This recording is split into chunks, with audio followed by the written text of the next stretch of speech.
Bueno, muy buenos días. Mi nombre es Carlos Villamizar de la Casa de Oración y Restauración. Estamos aquí en la ciudad de San Gil, en Colombia, Sudamérica. Le damos la bienvenida a este sexto video. Este es el sexto video de una enseñanza que se llama ¿Quién soy yo? Y queremos invitarlo, como hemos hecho en todos los otros videos, que por favor no vea este video si no ha visto los otros 5, para que usted no quede perdido de lo que estamos enseñando y pueda de verdad entender y ser edificado con esta enseñanza.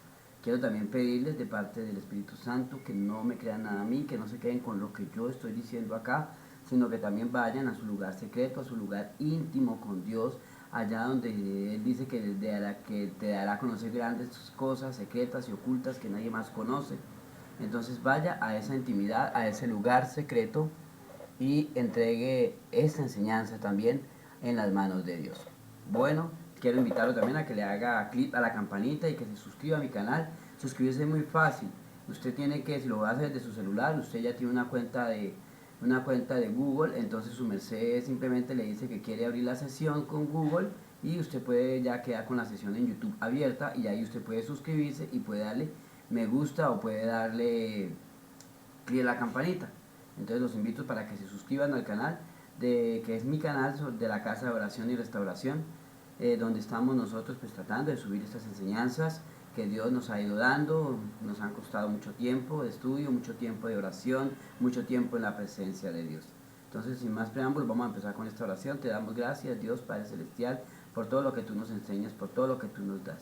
Te damos gracias, Señor, porque tú has establecido entre nosotros un pacto y nos has llevado a tu presencia, Señor, y nos quieres ver en tu vida eterna. Te pedimos, oh Dios, revelación para nosotros y para los que están escuchando este estudio bíblico. Te damos gracias en el nombre del Señor Jesús, Yahshua Yamashiach y del Ruach HaKodesh. Amén y amén. Bueno, entonces estábamos viendo que las dos casas en las que fue dividido el reino, juntas casas pecaron, se apartaron, hicieron lo malo ante los ojos de Dios, ¿cierto? Pero hoy vamos a estudiar cuál fue el pecado de la casa de Efraín, porque yo quiero llevarlos a esta situación. Yo sé que siempre hemos hablado del acta de decretos que nos era contraria, es más, yo menciono eso y ustedes ya se saben la cita bíblica de memoria. Pero la reflexión que les quiero hacer hoy es, ¿cuál era el acta de decretos que nos era contraria? ¿Quién la estableció? ¿Quién escribió esa acta de decretos? ¿Qué decía el acta de decretos que nos era contraria?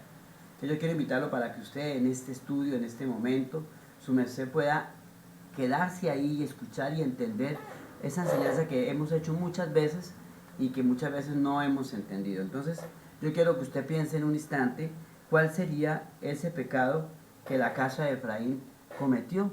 ¿Cuál sería ese pecado? Piénselo un instante.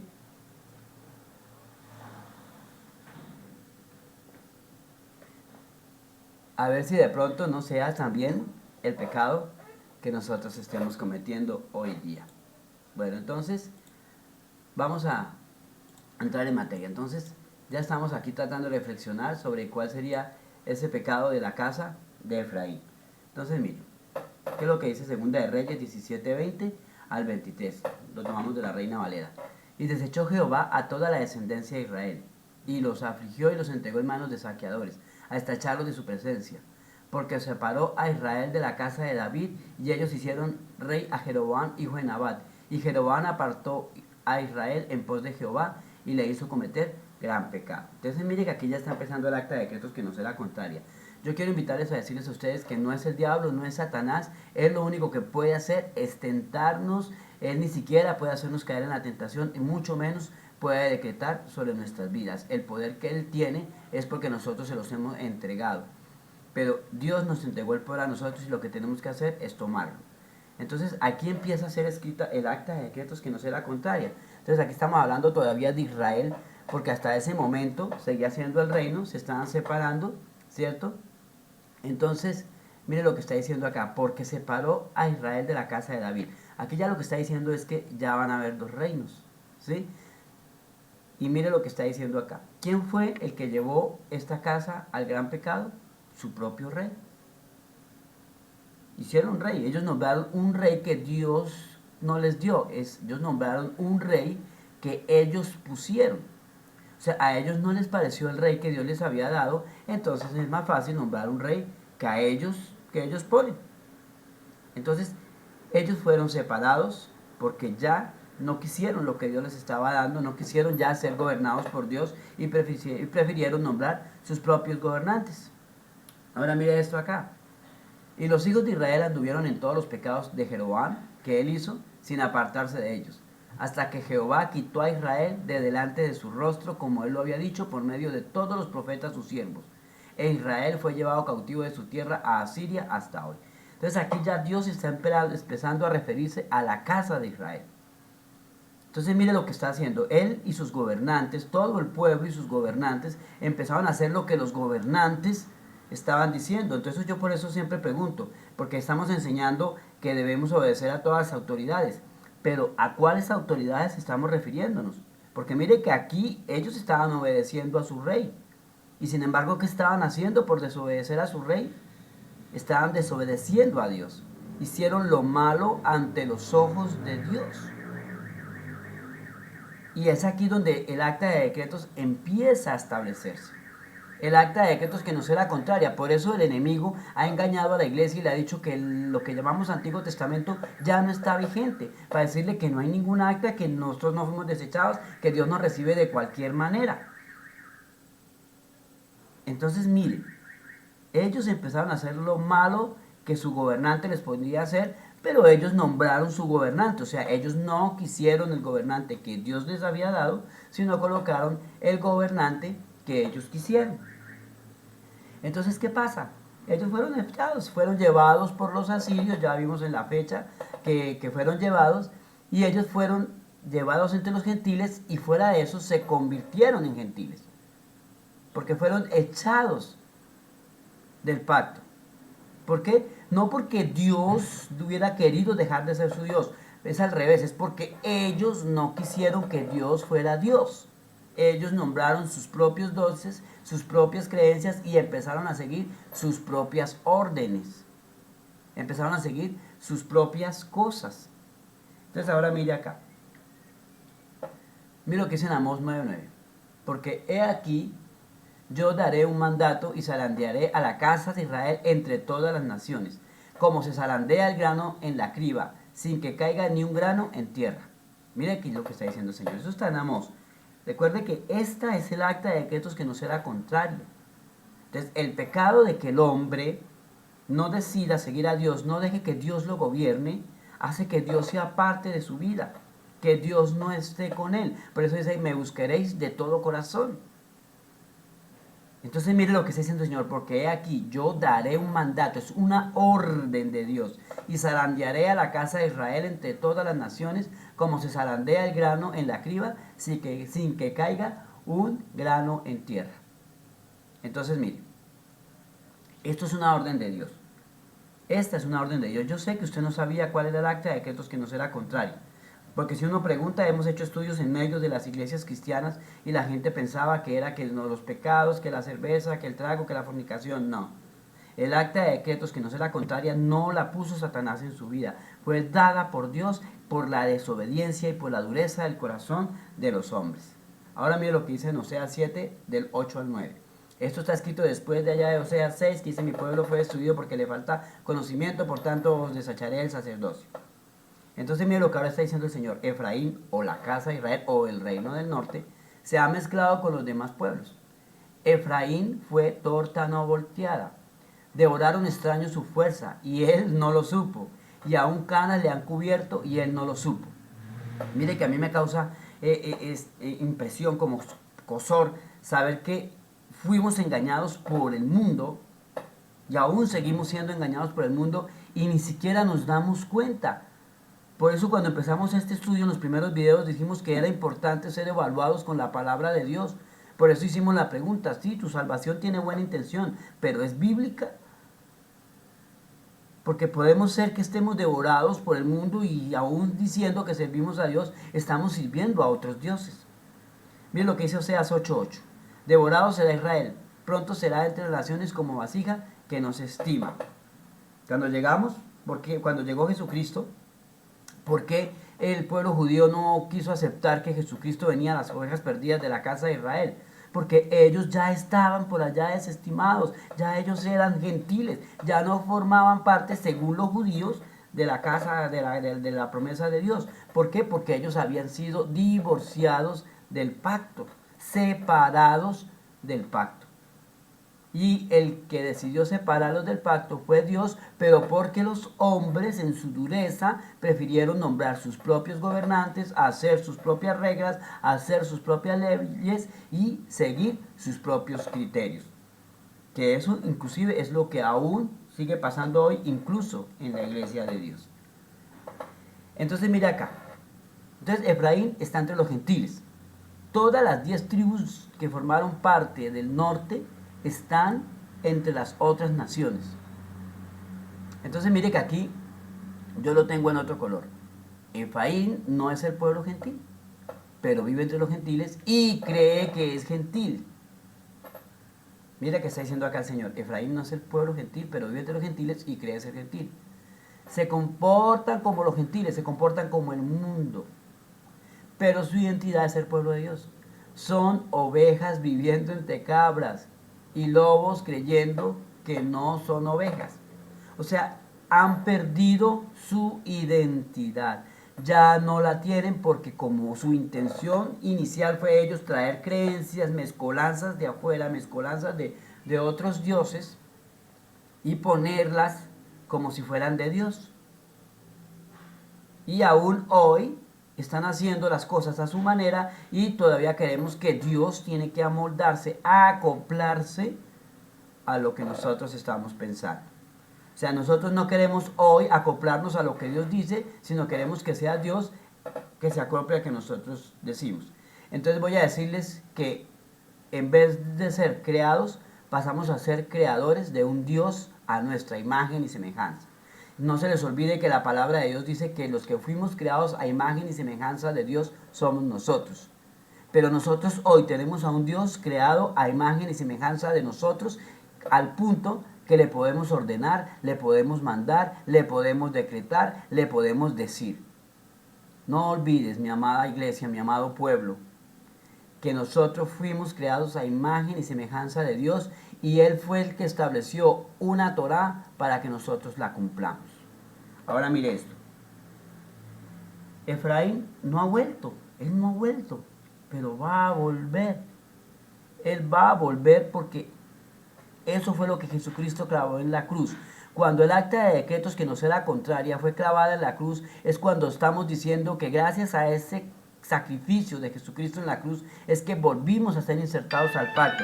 Nosotros estamos volviendo a ser llamados otra vez para recibir al Señor, para entrar nuevamente al pacto de Dios. Entonces, es eso lo que Jesucristo vino a hacer en la cruz. Entonces, Él va a volver, Él con su sacrificio en la cruz nos reinsertó al pacto. Por eso es que decimos, o Pablo dijo allá en la palabra, que el acta de decretos que nos era contraria fue clavada en la cruz. Mire lo que dice Oseas 2:23. La sembraré para mí en la tierra, y tendré compasión de la que no recibió compasión. Y diré al que no era mi pueblo, tú eres mi pueblo. Y el pueblo dirá, tú eres mi Dios. Mire lo que está diciendo aquí. Oseas 2:23 dice, la sembraré para mí en la tierra, y tendré compasión de la que no recibió compasión. Y diré al que no era mi pueblo, tú no eres mi pueblo. Y el pueblo dirá, tú eres mi Dios.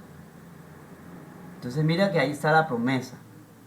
Ahí lo que Dios está diciendo es que esa acta de decretos que Él había establecido en la vida del pueblo desobediente va a ser restablecido. Pero Él va a restablecernos en el pacto, pero Él está buscando que seamos obedientes. Mira lo que dice Oseas 1:8 al 11. Entonces, después de haber destrozado a Loruama, ella concibió a Dios y dio a luz un hijo. Y el Señor dijo, ponle por nombre Loamí, porque vosotros no sois mi pueblo, y yo no soy vuestro Dios. Mire que aquí Dios que está estableciendo, como el pueblo decidió hacer lo que ellos querían, lo que a ellos les parecía, entonces Dios les está diciendo, entonces ya no sois mi pueblo, y yo no soy vuestro Dios. Pero el número de los hijos de Israel, mire que Él de todos modos está dando la promesa porque ya se la dio a Abraham y Dios no es hombre para mentir. Pero el número de los hijos de Israel será como las arenas del mar, que no se puede medir ni contar. Y sucederá que el lugar donde se les dice, no sois mi pueblo, se les dirá, sois hijos del Dios viviente. Y los hijos de Judá y los hijos de Israel se reunirán y nombrarán para sí un solo jefe y subirán de la tierra porque grande será el día de Jezreel. Entonces, ¿qué es lo que Dios está diciendo? Listo, ahora no están entendiendo lo que está pasando. Ahora ustedes no lo entienden porque ustedes están cegados, están endurecidos con sus dioses.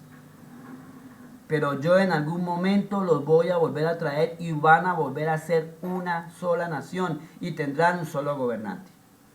Y ese gobernante vendrá a reinar, porque ya resucitó para acertarnos a ese pacto. Pero él vendrá a reinar tanto a los judíos como a los de la casa de Israel. Entonces, aquí les voy a decir que Efraín es la clave. Efraín es la clave para nosotros, no para los judíos. Efraín es la clave para nosotros que estamos dispersos, nosotros que somos las ovejas perdidas. O sea, cuando estamos hablando de ovejas perdidas, estamos hablando de esas ovejas que se fueron y se perdieron entre las naciones, que se diluyeron como pueblo, pero que siguen siendo descendencia de la promesa. Mire que Romanos 9:24 al 26 dice, mire que Pablo lo está diciendo. Yo quiero que usted le ponga atención. En la diapositiva anterior habíamos cambiado de colores. En el amarillo está diciendo porque vosotros no sois mi pueblo y yo no soy vuestro Dios. Pero el número de los hijos de Israel será contado como las arenas del mar. Y mire lo que está diciendo Pablo acá. Estos somos nosotros a quienes Dios llamó, no solo de entre los judíos, sino también de entre los gentiles. Mire que Pablo lo está diciendo acá. Entonces usted no puede desechar el antiguo pacto, porque Pablo está recordando que en ese antiguo pacto, lo que llamamos Antiguo Testamento o Antiguo Pacto, hay una promesa para nosotros y usted no la puede desechar. Mire que lo repite Pablo, así lo dice Dios en el libro de Oseas. Llamaré a mi pueblo a los que no son mi pueblo. Vamos a ver si es cierto lo que está diciendo acá. ¿Cierto? Donde se les dice, no sois mi pueblo, se les dirá, sois hijos del Dios viviente. Y llamaré a mi amada a la que no es mi amada. Y sucederá que en el mismo lugar donde se les dijo, ustedes no son mi pueblo, serán llamados hijos del Dios viviente. Entonces Pablo está aferrándose en Romanos a esta promesa porque ya venimos de un capítulo 8 donde él dice que ¿quién podrá separarnos del amor de Dios? Porque Pablo sabe por dónde va, Pablo conoce el pacto, Pablo conoce lo que costó el sacrificio de Jesucristo en la cruz y por qué razón se dio. Por eso él dice que Jesucristo clavó en la cruz el acta de decretos que nos era contrario. Ahora mire acá. No son mi pueblo. Quiere decir que son los gentiles. Ya vimos que un gentil es aquel que no está en el pacto. Entonces, él para comprobar que los gentiles son ese pueblo que está ya disperso, citó a Oseas. Entonces, aquí Pablo, ¿de quién está hablando? De la casa de Efraín. Entonces, o los gentiles que hemos oído, atendió el mensaje, somos la casa de Efraín, dispersan las naciones, o todo el Nuevo Testamento está en error.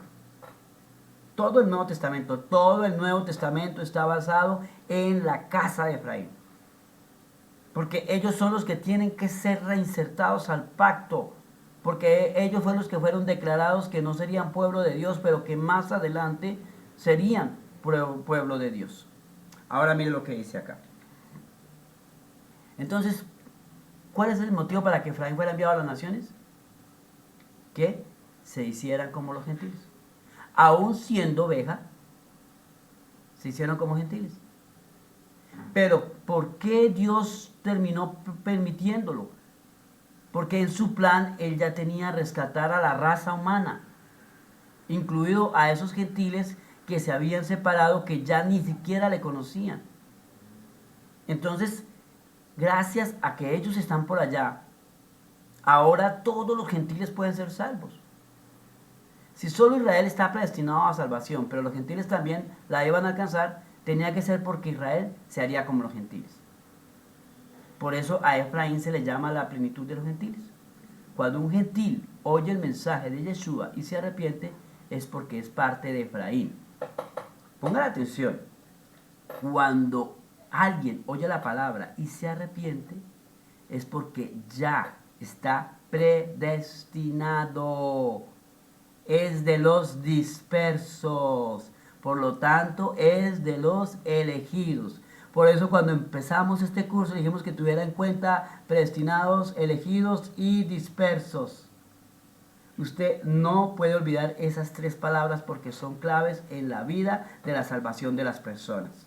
Y usted las debe tener claro para que sepa a qué le está apuntando.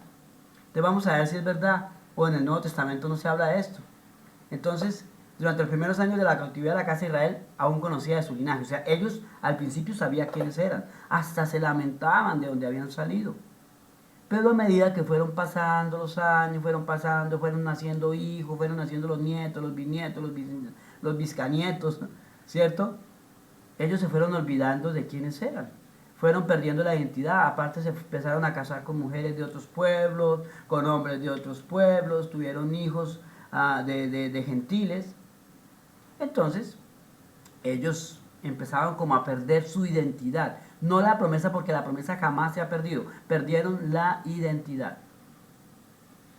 Entonces, aún durante el tiempo de Yeshua, era del conocimiento general que las 10 tribus de Israel estaban al otro lado del río Éufrates. O sea, los judíos sabían a dónde estaban los de la casa de Israel. Ellos sabían dónde estaba toda la casa de Efraín. Pongan atención. Miren lo que dice primera de Pedro 1, del 1 al 2. Kefa, enviado de Yeshua el Mashiach, a los expatriados en la dispersión. Con esto empezamos el estudio. En el Ponto, Galacia, Capadocia, Asia, Bitinia. O sea que Pedro, siendo judío, porque acuérdense que Pedro era judío, él estaba escribiéndole a esos dispersos, a esos expatriados, pero que estaban elegidos. Entonces mire que él está diciéndolo aquí.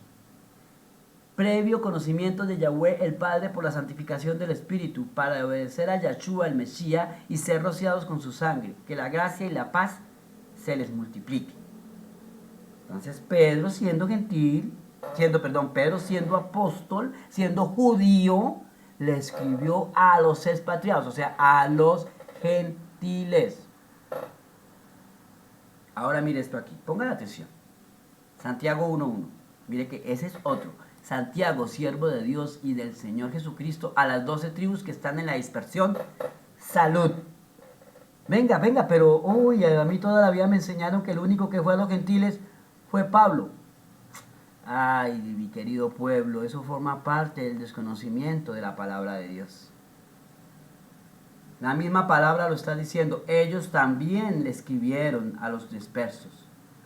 Lo que pasa es que el que como que se atrevió a buscarlos, a ir más allá de lo que fueron los otros, fue Pablo.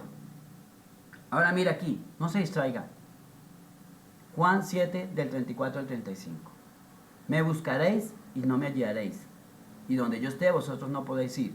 Decían entonces los judíos entre sí, ¿a dónde piensa irse este que no le hallamos?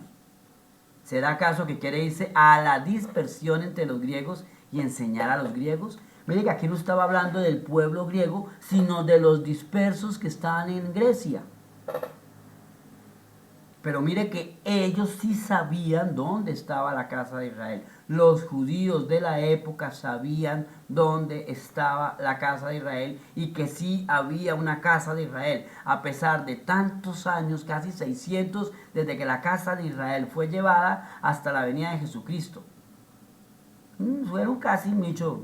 Ha pasado menos tiempo de la colonización de España en América que desde que esto pasó. Desde que los dispersos fueron llevados por los asirios hasta la venida de Jesucristo. Entonces imagínense, si vemos la venida de Colón a América como tan lejos, imagínense cuántos años habrán pasado aquí. Ahora mira acá. ¿Qué es lo que pasa acá? Que como ya Judá conoce el acta de decretos que le era contraria a Efraín, ellos creen que son los únicos salvos y ellos se apropian de la salvación. Por eso les costó recibir a Jesucristo. Ellos creen que ellos son los únicos que tienen derecho a la salvación y se les olvida que todo Israel como nación es el pueblo que tiene derecho a la salvación. Porque todo Israel son sus ovejas, todo lo que era la nación antes de la división son sus ovejas. Entonces, ¿qué era lo que pasaba? Que la casa de Judá era la única que existía como parte de Israel por la sangre. Y tenía que ser así porque acuérdense que el Mesías había sido prometido como descendencia de David. Entonces, ¿qué pasa? La casa del norte estaba ya asimilada entre las naciones. Entonces, ¿qué pasó? Que la casa del sur creó el judaísmo. Ellos terminaron convirtiendo la Torah de Dios en un método y fueron añadiéndole reglas, ¿cierto? Para que los hombres las pudieran cumplir según el parecer del que gobernaba. A eso era lo que Jesucristo decía a ustedes que se sientan en la cátedra de Moisés, porque ellos gobernaban en el nombre de Moisés. Ellos decían que eso venía de Moisés al punto que en la tradición judía dice que Dios en el monte le dio la Torah a Moisés y aparte de eso le dio una Torah oral, le dio algo que estaba escrito en las piedras, pero también le dio algo que no estaba escrito en las piedras. Eso decían ellos, ¿no? Entonces, ¿qué pasaba aquí? Que todo aquel que no era judío, que era extranjero y que quería ser parte de Israel, lo obligaban a seguir ritos tradicionales que ellos les imponían y que no venían en la Torah. Por eso cuando Pablo ve allá en Galacia, ¿cierto? Allá en los Gálatas, que ellos están imponiendo ritos que eran de los judíos, es cuando Pablo dice, venga, ¿quién los persuadió? O sea, ¿quién los está volviendo a hacer las cosas de la ley y no las cosas de la Torá? ¿Quién nos está llevando a eso? Ahora miren, dice Ezequiel 11:15. Hijo del hombre, tus hermanos, tus parientes, los hombres en el destierro contigo, y toda la casa de Israel, todos ellos son aquellos a quienes los habitantes de Jerusalén han dicho, alejaos del Señor, y nosotros se nos ha dado esta tierra por posesión. Mire, hijo de hombre, tus hermanos, tus parientes, los hombres en el destierro contigo, y toda la casa de Israel, todos ellos son aquellos a quienes los habitantes de Jerusalén han dicho, alejados del Señor, a nosotros se nos ha dado esta tierra en posesión. Entonces quiero llevarlos al contexto de esta cita bíblica. ¿Qué está pasando? Acuérdense que Ezequiel fue llevado, ellos fueron llevados por los babilónicos, ¿cierto? Ellos fueron llevados a cierto lugar donde Dios se le apareció a Ezequiel. Y ahí estaban solo de la casa de Judá. Ahí no había ninguno de la casa de Israel. Acuérdense que la una y la otra fueron llevados, tienen 100 y pico de años de diferencia entre las dos invasiones.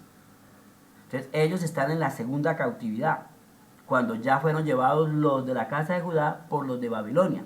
Por eso aquí en la Biblia se hace la claridad. Esos que están contigo, o sea, esos judíos que están contigo y los de la casa de Israel que ya están dispersos, ya no forman parte, porque acuérdense que hasta este momento, cuando este libro de Ezequiel se estaba escribiendo, Jerusalén aún no había caído. Jerusalén cayó en la tercera, lo que llamamos nosotros la tercera cautividad. ¿Sí? Entonces, ¿qué pasa aquí? ¿Ellos qué decían? A nosotros se nos ha dado esta tierra en posesión. O sea, ¿ellos qué hicieron? Apropiarse de la salvación. Ellos creían que eran los únicos que tenían derecho a la promesa, al pacto que se había hecho de Dios con Abraham. O sea, ellos creían que era el único pueblo que quedaba de descendencia. Entonces, ¿qué pasa? Que en ese tiempo en que ellos creían que eran los dueños de la salvación, que eran los únicos a los que tenían derecho, los judíos creían que ellos eran los salvos. Y ellos creían que eran solo Israel, que el único Israel que quedaba eran ellos. ¿Por qué? Porque como las otras 10 tribus se perdieron, ya no estaban, ya no se conocían por identidad.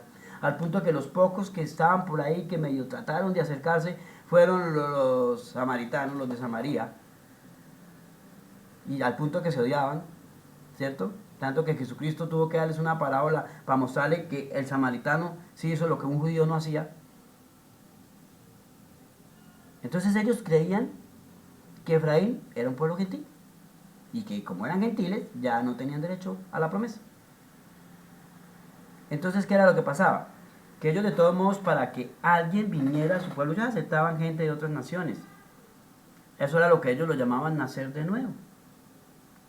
Y ellos cuando nacían de nuevo venían a los israelitas, pero eran un israelita de segundo rango. O sea, eso es lo que llamaban prosélitos. Por eso cuando Jesucristo le está hablando allá, que el personaje le dice que tienes que nacer de nuevo, pero le dice que del agua y del espíritu. Por eso él pregunta, pero entonces me tocará meterme en el vientre de mi madre, porque seguramente este personaje al que Jesucristo le estaba hablando sobre el nacer de nuevo, él ya había hecho el rito que los judíos le habían pedido, pero él no había hecho el acto de contrición con Dios, el acto que Dios estaba exigiendo. Él de pronto ni siquiera sabía que iba a ser llamado por el pacto de Jesucristo en la cruz, por esa renovación que Jesucristo hizo al entregar su vida. Entonces ellos creían que eran salvos y que los demás todos eran gentiles, y que si algún gentil venía acá, sí Señor, lo aceptaban, le decía que naciera de nuevo, pero eran ciudadanos de segundo rango, eran lo que llamaban los prosélitos. Ahora mire acá. Cuando Yeshua llega y empieza a hablar de ser salvos y libres, pero no del yugo romano, sino del pecado, los líderes judíos rechazaron completamente su mensaje.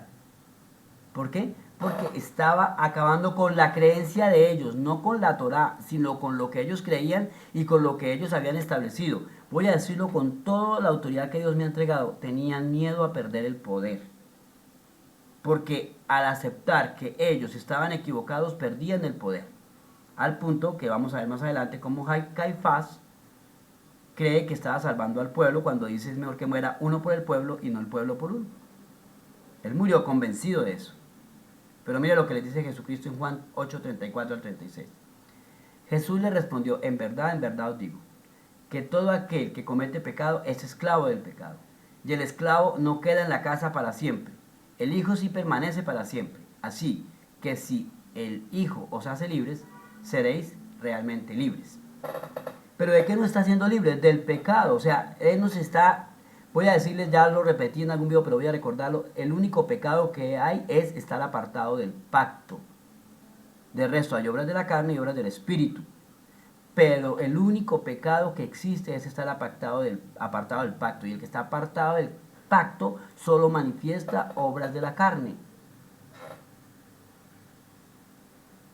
Entonces, ¿qué es lo que él está diciendo? Yo los voy a insertar al pacto, y al insertarlos al pacto los voy a hacer libres, porque ustedes van a aceptar que yo vine por ustedes, y que esa acta de decretos que era contraria ahora va a quedar clavada en la cruz.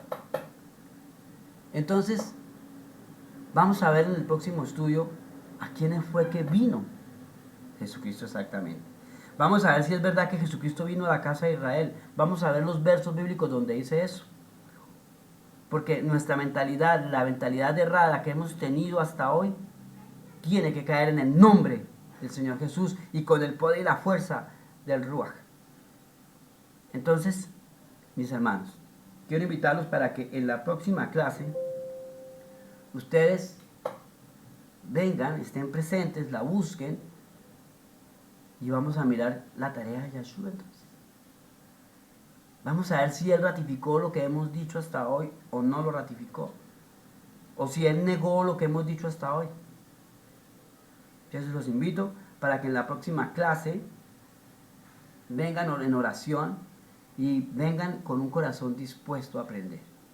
Te damos gracias, Señor, por este instante. Te pido por aquellos que están escuchando este mensaje, para que este mensaje cambie sus vidas, cambie sus mentalidades. Señor, tócalos. Digo como dijo el profeta ese día, oro en este instante diciéndole, abre los ojos espirituales de ellos para que ellos puedan ver. Gracias te doy, Padre Celestial, en el nombre de Yeshua Yamasía y con el poder del Ruach Yakodesh. Amén y amén. Entonces nos vemos en el próximo estudio. Que Dios les bendiga.